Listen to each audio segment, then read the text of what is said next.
Doctor Yunus সাহেবকে বলতে চাই, আপনি বানের জোয়ারে ভেসে এসে ক্ষমতায় বসেন নাই, আপনি আমাদের রক্তের উপরে ভেসে ক্ষমতায় বসেছেন। আপনি মাথা সোজা করে দাঁড়ান। আপনার শরীরে ফুলের টোকা পড়ার আগে বাংলাদেশের 14 কোটি জনতা সামনে বুক পেতে দেবে, আপনার গায়ে টোকা পড়তে দেবে না। আপনি সিদ্ধান্ত নেন, বিগত 17 বছরে গ্রাম বাংলা থেকে শুরু করে নগর বন্দর পর্যন্ত যত জুলুম এই জাতির উপরে হয়েছে, প্রত্যেকটি জুলুমের বিচার আমরা চাই।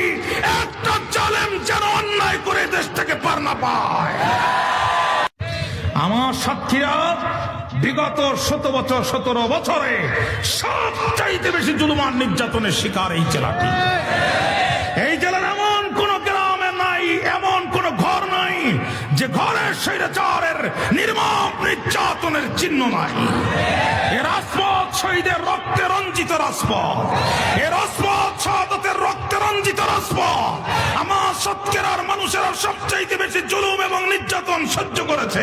বিশ্ববরণ্য মুফাসসিরে কোরআনের অন্যায়ভাবে যেদিন ফাঁসির রায় দেওয়া হয়েছে, স্বৈরাচারের বিরুদ্ধে গোলাপ বারুদের মতো সর্বপ্রথম সৎকেরার মাটিও মানুষেরা গর্জে উঠেছিল।